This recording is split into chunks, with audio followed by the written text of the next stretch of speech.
Hallo julle, kom ons kyk weer na die Nile rivier, tot waar hy strek eintlik. Nou die tradisionele plek is die meer van Victoria vir die Witnyl. En ek wil nou spesifiek kyk na die Witnyl, want hy gaan nie verder, die verste ondertoe, verby die Evenaar. En nou, soos hulle sê, Major Lakes, die hoof mere is die meer Victoria. En dan primary tributaries, White Nile, the longer tributary originating from streams in Rwanda, wat hulle nie noem nie is ook Burundi, Rwanda en Burundi, and flowing through Lake Victoria, Uganda en South Sudan.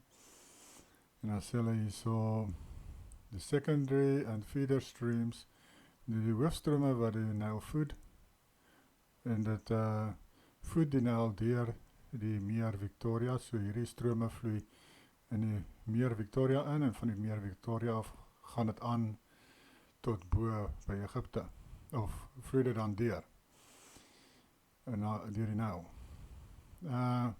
Kagera River, the longest source river for Lake Victoria, fed by the Nyabarongo from Rwanda and Ruvironza rivers. Nou die Ruvironza is in Burundi. So ek gaan nou vir julle gou op Google Earth wys hierdie plekke.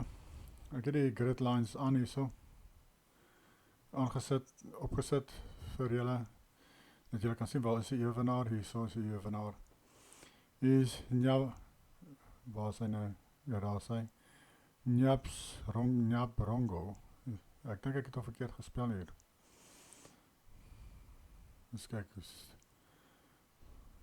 ja, en dan die ander ene is die Ruvironza, vir die Witnyl, hy is hierso, in Burundi. Soos julle kan sien, dit is so 500 kilometer onder die evenaar. Ek dink, kom ons kyk van hier af. Ja, 400 kilometer. En dit, jy kan maar sê, vir die Nile, deur hierdie meer Victoria, so dit vloei hier in daar uit, of waar die Witnyl dan uitbeweeg.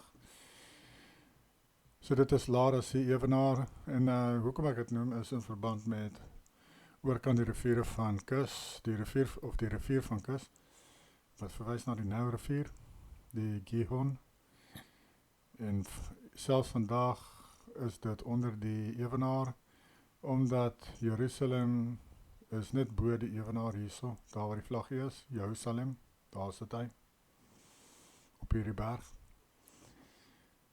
So dit is, as hy daar was en hy het dit gesê, is dit nog steeds oorkant hierdie punt by Burundi. Nou, aangesien ons ook hierso is, wil ek julle gou wys waar is die noordgrens gewees van van die Kanaan. Hoofstuk 34 vers 7 en dit moet julle noordelike grens wees, van die Groot See af moet julle jou grenslyn trek na die berg Hor. Nou ek het Hor gekry in Afrika, snaaks genoeg is die naam nog steeds daar vandag. En ons wys dit vir julle. Die see wat hy van praat, vermoed ek, is hierdie meer, of wat hulle in daai tyd so gesê het, seker maar 'n see van die Congo, wat opgegaan het moontlik tot hierbo. So van hier af as jy sê nou maar daar begin en 'n lyn trek hierdie kant toe, so oor, dis die noordgrens so oor. Kom ons sê maar van daar is 'n see, en jy trek 'n lyn so oor hier na toe. Dit sal dan die noordgrens gewees het daar. En julle, daar staan Saf Hor, en Hor, hier is die berg. En ek dink hierdie Saf Hor is verwys na die Horberg, want berg Hor is die plek waar Aaron begrawe is. Hy het gesterf toe hy by hierdie berg gekom het, Israel, met die eerste Exodus. Dis net te sê as dit dieselfde plek is, ek vermoed dit is, maar die naam is nog steeds daar. ek dink dit is dalk die plek, en dit is naby die ewenaar, waar Kanaan oorspronklik sou gewees het, of Judea se area oorspronklik sou wees, en Berg Sion. So daar het julle daar's hoor hierbo, maar Siener van Rensburg het gesien, ons wat net tot by die ewenaar self. Ek dink ons maar net omdat dit is die hoofberge van Jehovah is hier by die ewenaar. Dit is hoekom. Ja, so daar so tot daar vat, maar soos jy sien, hoor is hierbo, dit was die oorspronklike noordgrens. Ek dink van hierdie see af, want as jy daar lees, sal jy sien, hy maak 'n onderskeid tussen die Soutsee en hierdie see.